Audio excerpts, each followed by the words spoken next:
Selamat datang di Global Mystery. Salam sejahtera untuk kita semua. Terima kasih sudah masuk di channel Global Mystery. Jadi langsung saja untuk cerita yang pertama ini, video yang pertama di channel ini berasal dari pengalaman saya pribadi. Sebelum masuk ke inti cerita, tolong jangan lupa untuk subscribe, like, dan komen. Dan jangan lupa juga untuk nyalakan tombol notifikasi agar Anda semua bisa menyaksikan terus video dari kami. Cerita bermula ketika kedua orang tua saya mengajak saya dan istri untuk ikut dengan mereka dan menginap di villa yang berada di kaki gunung Penanggungan. Kami tidak serta-merta mengiyakan ajakan orang tua saya, karena tepat 1 bulan sebelum hari keberangkatan menuju villa, istri saya sempat mengalami pendarahan dan harus menginap di IGD selama 3 hari.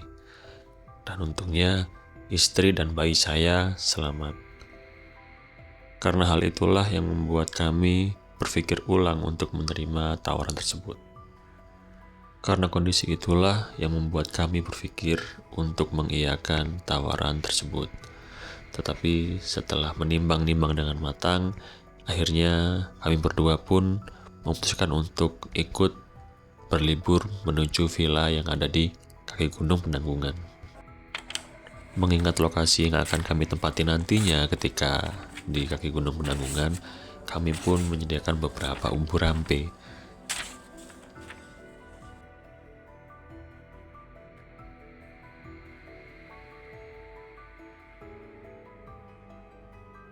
Umbu rampe ini berupa bawang putih dan delingo yang sudah disematkan ke dalam peniti. Tak lupa juga saya dan orang tua saya menyiapkan garam gerasa atau garam kasar untuk sekedar berjaga-jaga ketika di villa nanti. Bukan tidak percaya atau bagaimana, tetapi apa salahnya kalau kita membekali diri dengan persiapan yang ekstra? Karena memang banyak rumor yang kami dengar dari beberapa mantan penyewa villa tersebut yang mengatakan bahwa terdapat banyak gangguan yang ada di villa tersebut. Lokasi villa yang akan kami tempati memang berada jauh dari pemukiman warga, jadi sedikit terisolasi dan bahkan sangat dekat dengan pos pendakian Gunung Penanggungan. Ketika hari keberangkatan tiba, kami tak lupa mengecek semua alat dan perbekalan yang harus dibawa. Kami pastikan semua benar-benar sedia dan tidak ada barang yang ketinggalan. Ketika sudah mulai dekat, kami pun menyadari bahwa memang jarak villa yang akan kami tempati ini cukup jauh dengan desa terakhir yang kami lewati. Ketika sampai di depan gerbang pintu masuk dan disambut oleh beberapa penjaga dan security dari villa tersebut, betapa kagetnya istri saya ketika mendapati sosok bayangan tinggi hitam besar yang berdiri di balik pohon cemara. Pada waktu itu saya tidak tahu menau akan apa yang dia lihat, karena saya berpendapat bahwa dia mungkin khawatir akan kondisi bayinya, jadi mungkin kurang bisa menikmati dengan pemandangan yang menurut saya memang cukup bagus dan asri. Ketika sampai di depan pondok tempat kami akan menginap, ibu saya lalu berkata kepada istri, "Kamu jangan ikut dulu, tunggulah di mobil, biarkan aku dan suamimu yang akan turun duluan untuk membuat pagar gaib." Pada waktu itu saya tidak tahu menahu tentang arti dari pagar gaib yang ibu saya maksud, karena beliau sempat sowan ke saudaranya yang bisa dibilang memiliki ilmu lebih dan berpesan kepada ibu saya untuk taburkanlah garam kasar ini mengelilingi tempat yang akan kalian tinggali dan jangan biarkan untuk menantumu turun sebelum garam sudah ditebar. Istri saya pun menurut dan menunggu di mobil sendirian, sedangkan saya dan ibu khusus untuk menaburi garam mengitari rumah. Ada 2 rumah yang kami sewa dan kebetulan rumah yang kami sewa ini saling berhadapan. Saya dan ibu saya berjalan menuju rumah pertama yang akan kami tempati. Saya mengambil jalur sebelah kiri dan ibu saya mengambil jalur sebelah kanan. Kita berdua menaburi garam melingkar dari mulai halaman depan hingga ke halaman belakang.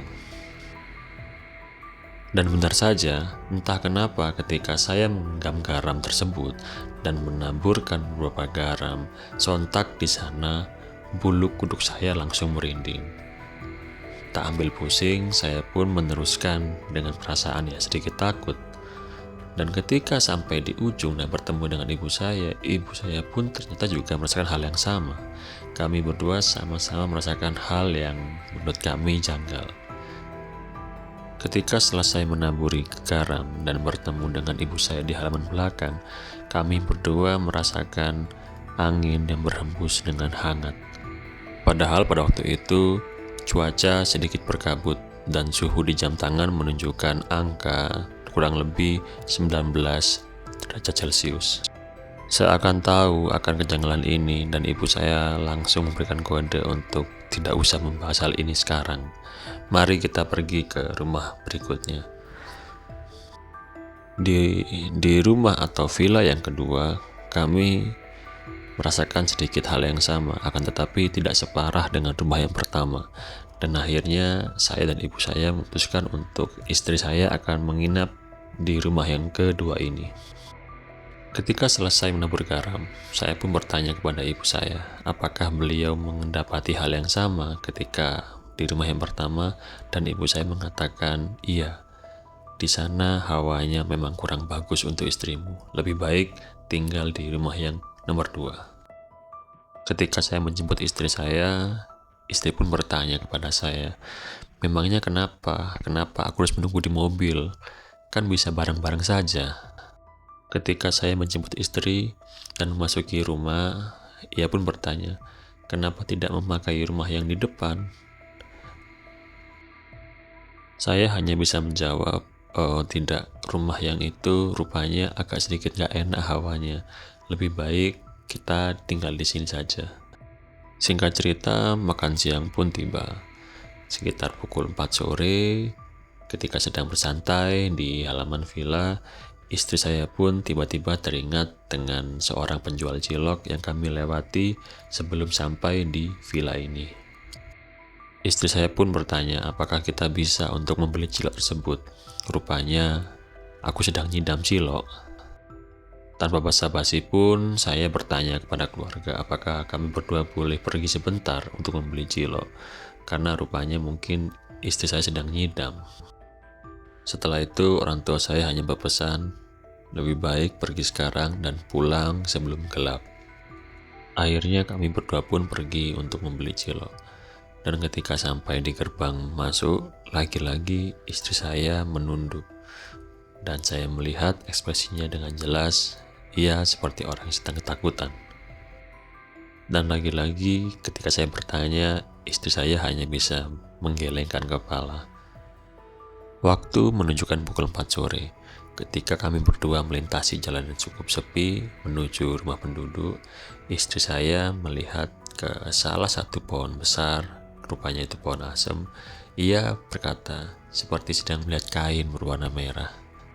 Sambil menunjuk-nunjuk ke arah yang dia maksud, saya pun segera mencarinya dan segera memelankan laju mobil. Ketika saya sudah menepikan mobil, istri saya begitu kaget dan berteriak. Saya mencoba bertanya apa yang sudah dia lihat, tapi ia menolak. Ia hanya merangkul kedua tangan saya dan menggeleng-gelengkan kepala. Setelah dia tenang, akhirnya saya bergegas untuk pergi melanjutkan perjalanan untuk mencari cilok. Akhirnya kami pun sampai dan istri saya segera membeli cilok dan membawa pulang beberapa bungkus untuk dibagikan kepada keluarga. Setelah tenang, akhirnya saya bertanya kembali tentang apa yang sudah terjadi dan apa yang ia lihat sebenarnya. Mendengar pertanyaan itu, ia hanya bisa menghela nafas. Setelah beberapa saat, ia pun akhirnya mencoba untuk bercerita tentang apa yang dia lihat sebelumnya. Dengan suara pelan, ia berkata, ternyata kain merah yang dia lihat bukanlah sekedar kain, melainkan itu adalah sesosok kuntilanak. Saya hanya bisa menatap istri saya dengan wajah keheranan. Bukankah ini masih sore? Kenapa dia bisa melihat itu? Saya beranggapan seperti orang kebanyakan bahwa yang dibilang kalau istri sedang hamil itu pasti banyak godaannya, termasuk dari hal-hal gaib yang tidak bisa kita lihat. Setelah mendengar dari istri saya tentang apa yang dia lihat, tanpa sadar kami melewati tempat yang sama dan waktu menunjukkan pukul 5.30, dan itu artinya ini adalah maghrib. Tanpa diduga, sosok itu kali ini menampakkan dirinya kembali. Namun kali ini saya juga bisa melihat dengan jelas sosok kuntilanak tersebut. Kami berdua begitu syok dan ketakutan, hingga saya tidak sadar menginjak pedal gas dalam-dalam. Kami pikir kami sudah pergi cukup jauh dari tempat itu, tapi ternyata kami salah. Sang kunti itu masih berdiri di depan kami, dan kali ini dia tertawa sambil menunjuk ke arah perut istri saya.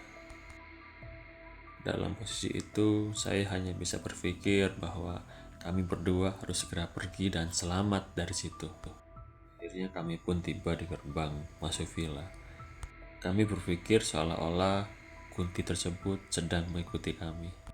Setibanya di villa, kami pun akhirnya menceritakan semua kejadian yang telah kami alami selama perjalanan.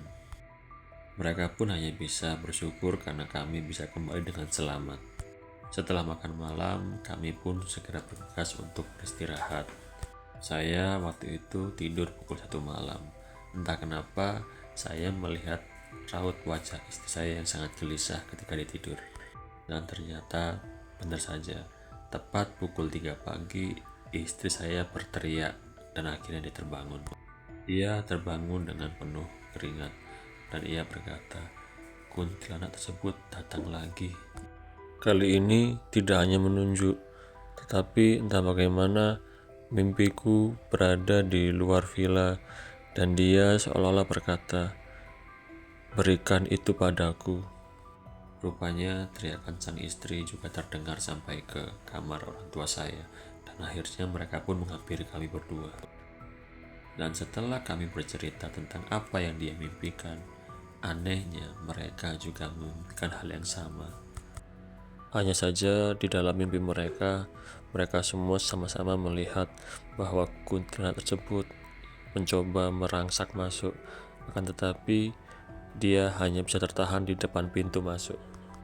Setelah berganti villa, syukurnya istri saya sudah tidak mengalami hal mistis dan gangguan dari kuntilanak tersebut tidak datang. Dan sekarang anak saya sudah lahir dengan sehat dan selamat. Terima kasih.